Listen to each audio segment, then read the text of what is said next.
Hello guys, welcome back. Today I present to you my top 5 tips for fast cell shading and color filling in Flash. So cell shading in Flash is very widely used in almost all cartoons and 2D animations.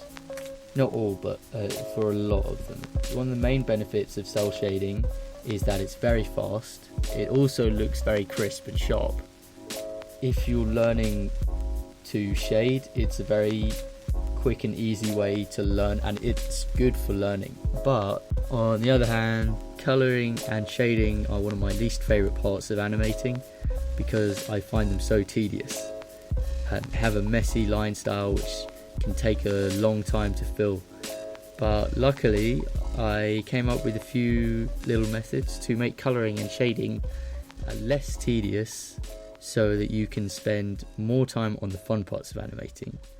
Also, you should know that this isn't a tutorial teaching you the theory of light and shadow. It's assuming that you know about how to shade already, and you're just looking for the most efficient method of shading. So this is an animator's method of shading, and an animator's method of shading is a lot of frames in not a lot of time. So it's not about getting the perfect shading necessarily, and it's not teaching you how to shade. That's not going to be a part of this video. This is just showing you a method or two for making the shading really fast and efficient. And if you do want tips on light and shadow theory, then I recommend you go to Sykra's channel, because he did a really good video series on the foundation of light and shadow. Yeah, I would recommend that. Tip number 1 is the color palette tip. Keep a color palette for every character and environment that you make in Flash. So for each color that that person has on them, say they're wearing red trousers like the one that I'm coloring in this one, you put a red blob down like on a color palette, and you also put down a shadow of that color, and you also put it down in different lights. So if there's a warm light, you would put down a warmer variation of that color, and if there's cold light, which is blue, you would put down a colder variation of that color. Once you've chosen the colors for that character, you group them all together and you make it a movie clip symbol, so then it's saved to your library. And once it's saved to your library, you can bring it into any new scene where you have that character. So it saves you from having to going back into the previous scene and color picking color. Instead, you always have all of the colors with you in your library, and it makes it much easier to access and saves a lot of time. I also make color palettes for backgrounds. I find that's really useful because you want your backgrounds to have a consistent color scheme throughout if they're in the same environment. And so when you make a new background, you can just drag in your palette and it makes it a lot faster to get the right colors. If you want to use your color palette, you should make a layer below your line work so that you can put that color palette there, so that you can color pick as you go through the frames. So the color palette will be there on each frame as you go through, because it will be in the layer below. And that's what I'm doing in this example here. For tip number 2, I use the pencil tool technique. This is what I've called it. I call this the pencil tool technique.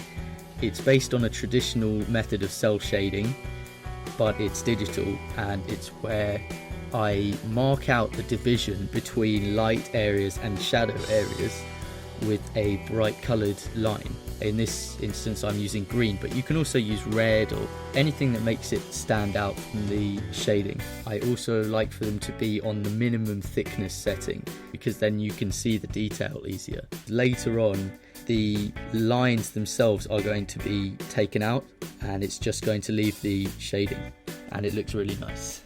Tip number 3. So this is possibly the best time-saving technique ever. Setting your brush to paint behind mode. You can do this in the toolbar. You just click on one of the options and it will have paint over, paint selection, and one of them is paint behind. Select that one and you can paint in areas of space without messing up the fills and brush lines and pencil lines around it. I always get these little gaps in my shading where the filler didn't reach it, and also when a shape is left slightly open so you can't paint it. Well, this method, you can fill that gap without much trouble, and it makes it a lot faster to amend these areas. You'll see that I frequently switch to the paintbrush and paint in the fills. So I frequently switch to this paintbrush and paint in the fills, and it saves me a lot of time because I don't have to zoom in at all. I can just sweep over it really quick and it's done. It will fill it in without messing up the rest of the lines around it. For me, these techniques are essential because I have messy line work. Some animators just have really neat line work, and for them these problems are going to be less frequent, but it's still worth noting. So here I'm going back to the pencil lines now to finish it off, and I'm going to remove all of the green lines by setting the onion skin to edit multiple frames. I'm not selecting all of the frames at once because for me this would slow down my computer, because it's a lot of frames to process once you set it to multiple frames. Once I have a bunch of frames selected, I select everything on the layers and go to the line color tool on the toolbar, and I select the bit in the corner which removes all of the lines. There's also an alternative method of cell shading, and this is where you use the pencil like before, but instead you just set the line color to 0% opacity. So essentially you're drawing invisible lines. This method is good if you need to make a quick shadow adjustment, but it's a bit more tricky to use because you can't see the lines you have drawn unless you select the layer. So I actually prefer to have the lines visible until the end where I get rid of them. For tip number 4, this is a method that I'm not actually doing a lot in time-lapse, but you can certainly speed up the process of your cell shading with it. Instead of colouring one figure all the way through for one frame, and then going on to the second frame and colouring the whole figure with all the different colours, it's actually faster to focus on one area of the body at a time. So for instance, at one point in this process, I shade all of the hair for all of the frames, and then I would go to the face or something and then do the same and go through all of the frames sequentially. So you work your way through all of the different blocks of colour until you finally have all of them with the full colours, and this reduces the amount of times you need to switch colours, so it saves a lot of time there, and you'll find you can go click through them really fast, so it makes for a more efficient colouring. Tip number 5 is the last tip, and it's more of a general kind of tip. Find a way to make your shading style unique. Make the style your own. For me, I'm experimenting with drawing an ink style shadow lines, kind of like what you would see in comic books. It's also called things like cross-hatching, but this for me was inspired by animators like Shinya Ohira and Kazuto Nakazawa. I hope I'm pronouncing that right. I also know a guy who does 2 lines for each shadow separation. Between these lines separations, there'll be a different value and tone, and this method takes a bit longer, but it looks really cool when it does, and it looks a bit more 3-dimensional.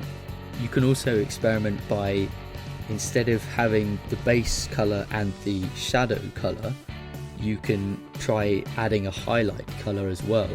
It can look really cool, especially if you have a shiny surface or something. So that's all the advice I have for this video.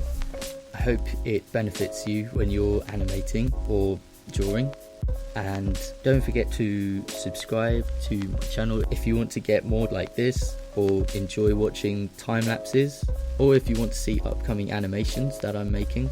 You can also follow me on Facebook or Twitter. You can go to my website, and thank you very much for watching. Bye.